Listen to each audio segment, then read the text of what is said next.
And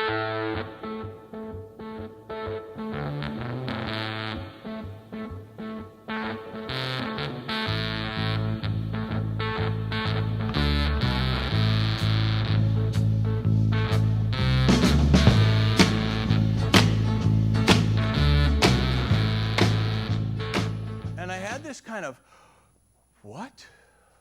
And I want to talk about that this morning. What did that for me? Because I think a lot of us may be in that boat. Now, it might not be something like that. It might be something, whatever it is for you, whatever that thing that kind of wakes you up in the middle of the night is. I want to talk about some things, in fact, really two big concepts that we don't understand, and then a third concept that we don't understand. And it was in kind of hanging out with these concepts that I've been helped. First big concept that we don't understand. When I say we, I mean humanity. I mean theologians and physicists, scientists and artists, mothers and fathers, children and, senior citizens. We don't understand this. Collectively as a human race, you know what it is? It's true. We don't know what it is. When I was younger, I could defy it. Now I'm bound by it. We don't understand gravity. And I don't know how much this intrigues you, or, if I'm talking to you about something that you go, yeah, whatever, bro. But let me just spend a couple of seconds with the theory of relativity. And who gave us the theory of relativity? Right? Albert Einstein. He explained how gravity is more than just a force. Gravity is actually a curvature in the space-time continuum. I know that sounds like science fiction. But simply put, the mass of an object causes space around it to essentially bend and curve. The Earth is a mass. And because it's a mass sitting in space, it creates this bend that you see right here in a remarkable way. And in fact, when we talk about the Earth and the moon orbits around the Earth because it's almost like a whirlpool. And the reason it doesn't get closer is because there's other masses out here that are pulling on the moon, like the sun. Does that make sense? So if you could look at Earth and with a different set of eyes, you would see exactly this. Gravity is simply that. Now here's the other interesting thing that we've got on the Earth this wonderful don't know what I'm doing. Wonderful body of water, right, called the ocean. And it's great. And that, you can see why I don't do art. And then we have way out in outer space, the moon. And what does the moon do to the ocean? Right? It actually causes it to be attracted, and we call that tides. 86,000 miles away. Pulls on the water of our Earth. I don't know. That blows my mind. Now, the sun is 93 million miles away, right?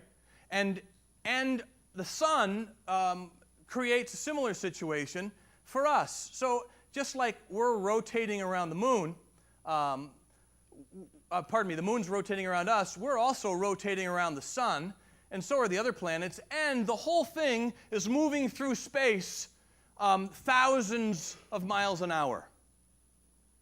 Now, let me ask you this question. Does it feel to you like you're spinning? No. Does it feel to you like you're moving through space? I mean, things feel pretty solid, right? Let me ask you this question. Let's just say that the United States, right, for this argument is here. What would be down here? Come on, geography students. All right, let's say Australia. Remember, now, if that's the case, and it's not actually, and we're standing here like this, everything's fine. Well, what about this guy?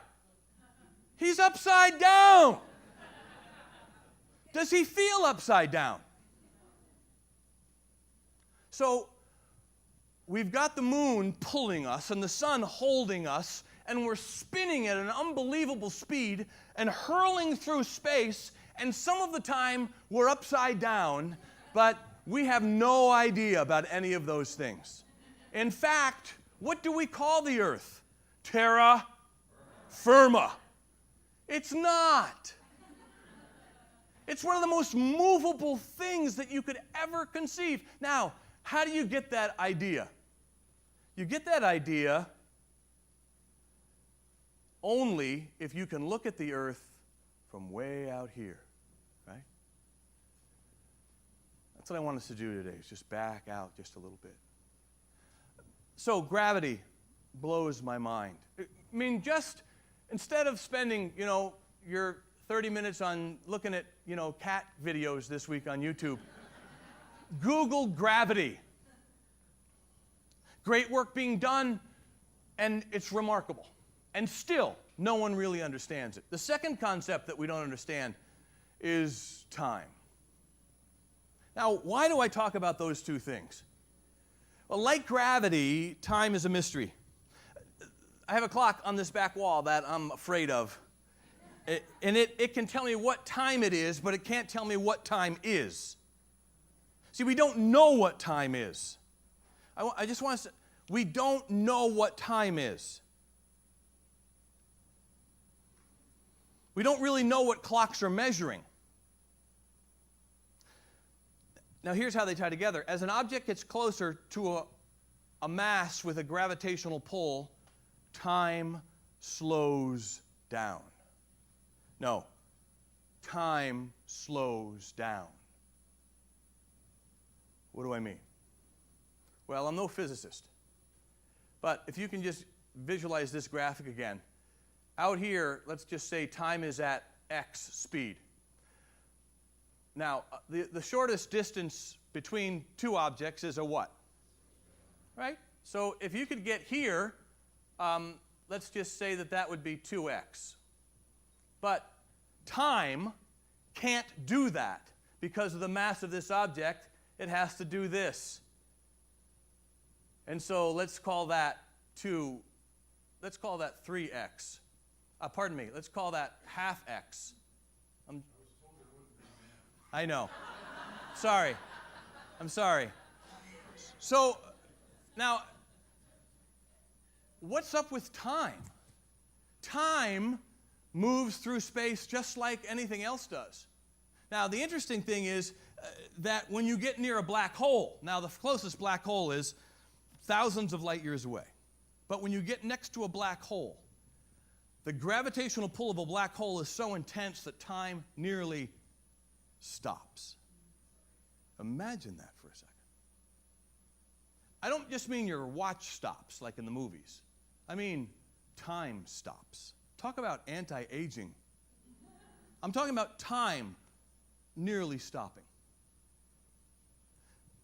Let me say this to take it one step further. Now is not a constant.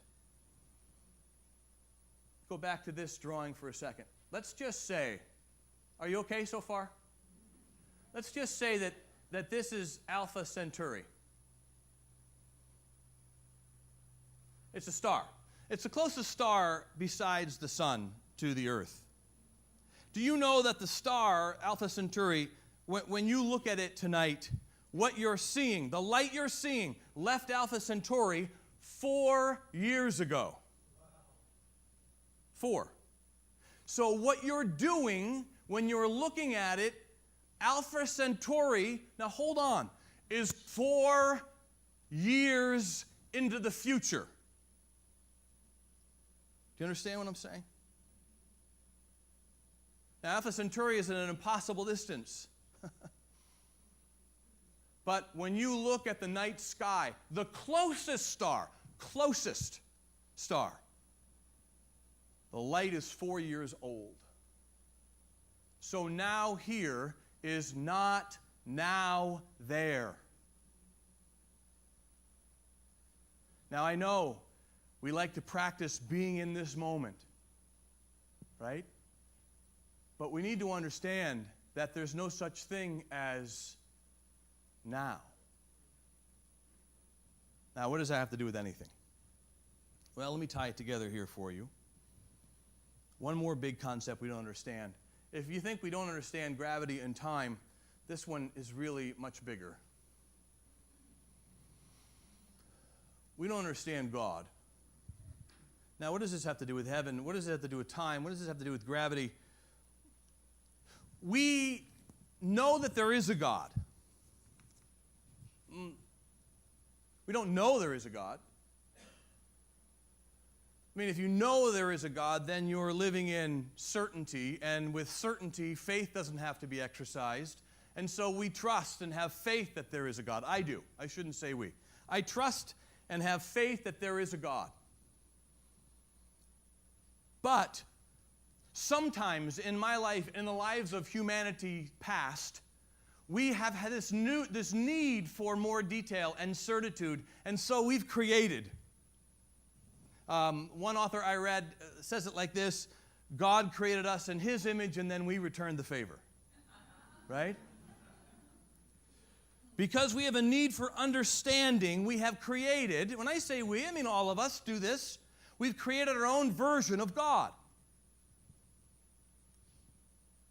Our own little version. Now, it's not malicious, right? We think, okay, God must be like this or that. We've been raised with things. We hear things all the time, and there's this giant hairball of information that we think that we have an understanding of who God is. But my experience with people is that many of us have chosen God because God seems to be a good value. I mean, that's what we do, right? You go car shopping, you go house shopping.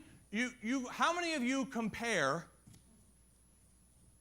Scott Steinmetz isn't here, so I'm on shaky ground. But how many of you compare? Brian is, so that's good. How many of you compare the prices between the grocery stores when you get that thing in the mail? You get all the sales circulars in the mail every week. Anybody? Yeah. So we look at this place and this place and this place, and we purchase what we want because it's a good value. There's nothing wrong with that. But some of us have said, you know what? I think I need to have God in my life because He's a good value.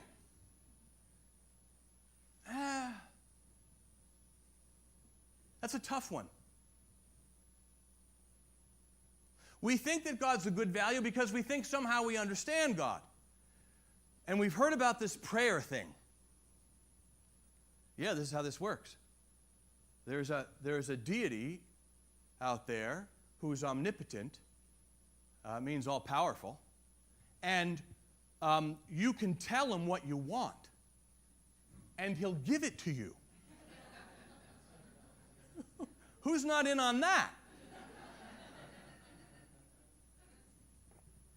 How many of you have prayed to that deity and didn't get what you wanted?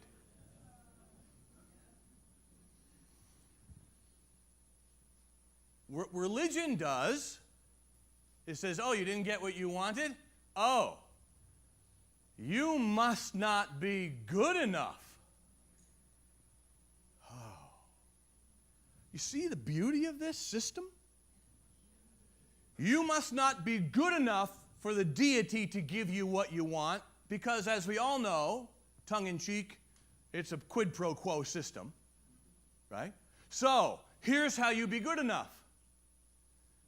Do this, do that, buy this, buy that, go here, go there, control and power. And so this idea of God as a good value only works if you get what you want. And if you don't get what you want and the people in charge are telling you it's because you're not asking correctly, God can't lose and you can't win.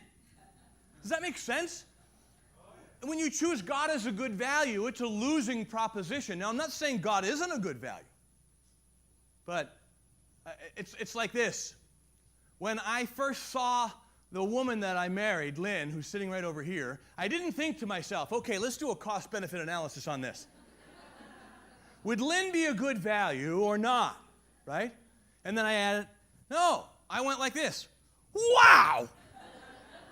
And I turned to the guy sitting next to me and I said, "Who is that?" And he said, "Oh, that's Lynn Winkler. You don't have a chance." Well, 32 years later, I've realized Lynn is a good value. But, that's not the basis of our relationship. You see the difference? Some of us see God as a means to an end, and that comes into play particularly when we talk about the next life, heaven. We go, okay, I'm living a life with God because, and this was how Christianity was kind of presented to me when I was 13. Do you want to go to heaven when you die? Well, what's the answer to that question, right? Of course you do. Okay, then pray this prayer. There was nothing about loving God and loving people. There was nothing about, it was just do this to get that. And so, of course, I was 13, and I ran up the aisle of a church, and I did this to get that. And absolutely nothing in my life changed. But I had a fire insurance policy, in essence. I said the words, and so I was in. It's like now I can go into Costco because I've got the card, right? They'll check at the door, I'll show them the card, and they'll let me in. I want to go to Costco, and so I have to buy the card. I want to go to heaven, so I have to say something to God. God isn't that, though. Now, when you live your life as God as a value, and as God as a means to an end, guess what's going to happen? You are going to become disappointed with God. At some point, you're going to say something like, "God, I just prayed and I prayed. Why did this happen? I mean, that guy is a terrible person. Why didn't it happen to him? Where's the justice in the universe? I'm not asking for a new Cadillac. I'm just asking for you to heal my child or my neighbor or myself." You know what disenchantment is? Well, a life with God is supposed to be enchantment.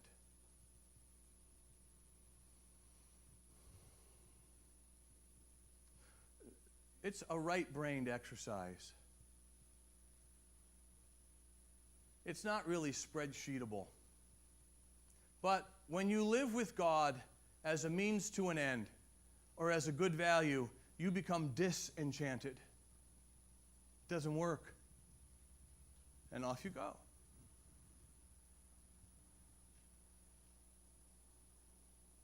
You know the beautiful thing about being disillusioned? It's so funny. Someone says, "Oh, I'm so disillusioned about God." And I go, "Oh, finally." Right? Think about it. What does it mean to be disillusioned? It means I'm no longer satisfied with living in an illusion.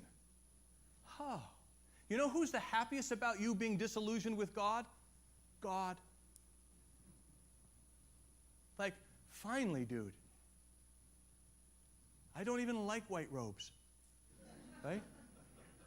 I haven't had a beard. My fingers aren't bony. All the things that God wants to tell us. So, what does this have to do with what we're talking about?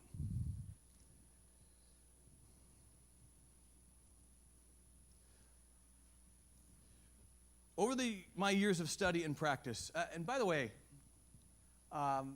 David Reyes said, "You know what? You should watch the movie Doctor Strange." Have you seen Doctor Strange? Dude, you need to see the movie. It's crazy.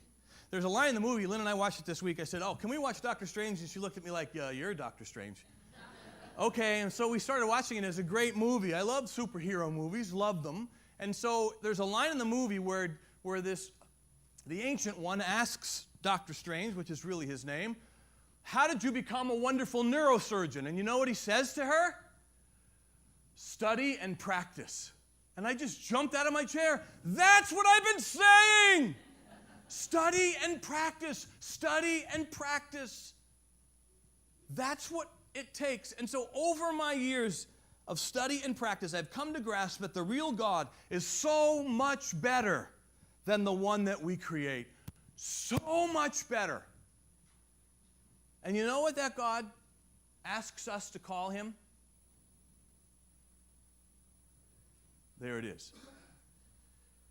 That's the Tetragrammaton. That's the name that the Hebrews wouldn't write. When you read Torah, you'll never see those four letters. The four letters of Yod, Hey, Vav, Hey are never written because they're too holy to write. You'll see a blank. We pronounce it so Yod, Hey, Vav, Hey, left or right to left. Yod, Yah. Yod, Hey, Hey, Yah, Veh. No vowels in Hebrew. Consonants. Yahweh. I am is God's name. What does that have to do with time and gravity? Only everything. I am. I am, God says. When Moses met him, I am. And then later he says, I am the God. Listen, I don't think it's accidental. We have to be careful. Let's just think precisely for just a second. I am the God of Jacob, Abraham, Jacob, and Moses. I am. Not was when they were around. I am. I am. That's what that word means. It's not a name. It's a tense. God has amness. Constant amness. Constantly present tense.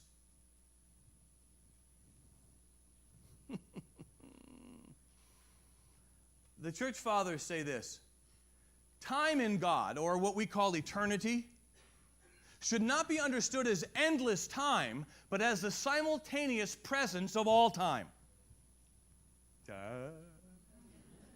I mean, eternity isn't, see, this is what I thought. Well, I'm going to live forever, right? And so then the question is, okay, where are you going to live forever? That's not what eternity means. Eternity means the presence of all time in the present. Simultaneous presence of all time. Now, just think about it as humanly as we can. What if, just say it for a second. What if, right? Don't you like that question, what if? I love that. What if Yahweh was the ultimate gravity? And what if the closer that you got to Yahweh, time stopped? And you experienced the simultaneous presence of all time. Where do you do that? I don't know. I have no idea. You haven't read the Bible yet. Why don't you do that? Okay, listen to this. This isn't just out of my head. Listen to what the Apostle Paul says to the church in Colossae 2,000 years ago. That's 1,800 years before Albert Einstein. Listen to this. Now, Christ is the visible expression of the invisible God. Okay? All right, we get that. Jesus, Christ, and Christ filled the boy Jesus, the infant Jesus, the boy, the man Jesus, and we would say that he is showing us what God is like. Okay? With you so far. He existed before creation began. What did? The Christ. The Spirit of the Christ. Now, Jesus, we got to be careful. Again, let's just think carefully, okay? We need to think carefully. Jesus did not exist before creation began. He was born at a point in time, right? We celebrate his birth, right? Christmas. But the Christ, the Spirit of the Christ, filled Jesus so deeply that they've become oneness. So the Christ existed before creation began, for it was through him And everything was made, whether spiritual or material, seen or unseen. Through him and for him also were created power and dominion, ownership and authority. In fact, every single thing that was created through and for him. Listen to this. He is both the first principle and the upholding principle of the whole scheme of creation. The first principle and the upholding principle. The disciple of Jesus, the friend of Jesus named John, who wrote a gospel, said it like this. In the beginning was the Logos. The Logos. Logos is a Greek term for the first and most primary principle. That which, the theory of everything. That's what Logos means to the Greek mind. And John said, in the beginning was the Logos, and the Logos was with God, and the Logos was God. But he was flesh, became flesh and blood, and was born into our neighborhood. That's how John says it. This is how Paul says it. He is both the first principle and the upholding principle of the whole scheme of creation. And now he is the head of the body, which is composed of all Christian people. Life from nothing began through him, and life from the dead began through him. So think about it for just a second. If we say, yes, God is the creator of life, why can't we say God is the creator of resurrected life? I mean, it seems like a simple thing. And he is therefore justly called the Lord of all. It was in him that the full nature of God chose to live. And through him, God planned to reconcile in his own person, as it were, everything on earth and everything in heaven by virtue of the sacrifice on the cross. Here it is right here. Yahweh, God, the universal force of love behind everything. Not a being, but the ground of all being. Lives in a Trinitarian relationship because Yahweh is love, and there is no love in singularity. I know. Sorry, I can't help you with that. And there was a man who lived 2,000 years ago named Jesus who allowed himself to be, who surrendered himself to that God, and that God filled him so completely that he could have done anything he wanted to do. And what did he do? He loved perfectly, so that at the end of his life, when the choice came to either continue to love or to run, he gave himself and died on the cross.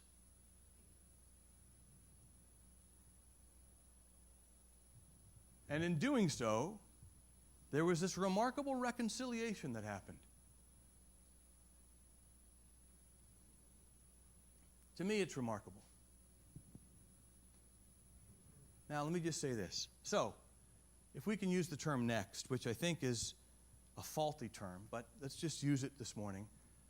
What I want you to know is that what happens next has been created by this one. And I say all that to say this. You don't have to worry about it. You don't have to be afraid of it. In fact, if we could zoom out past Alpha Centauri somehow and look back, we would realize we're already in that moment. Now, I'm not saying this is heaven. What I'm saying is, when you're talking about Yahweh, you're talking about the presence of every moment in this moment.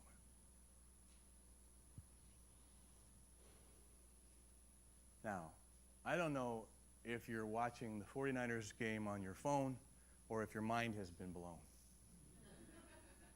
But my mind has been blown. And what it causes me to do is rest in this one.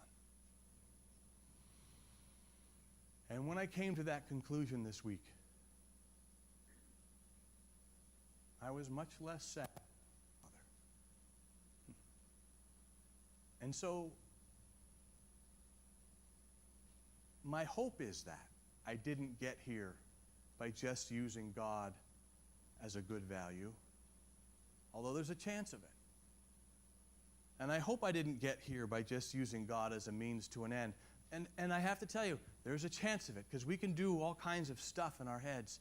But honestly, as I've spent time with the Father this week, this seems to sit in His place in my life. This table, guys, you can come back up, and this table is a way for us to remember what Paul talked about right here. Jesus, on the Passover night, Thursday night of the last week of his life, had a meal with his disciples, and when he finished with the meal, he sent around a loaf of bread, and each of the disciples pulled a piece of bread off that loaf. And the idea was that we are all from the same loaf of bread. And I want you to remember what I'm about to do. What was he about to do? The only one that didn't have to surrendered. Reconciling us.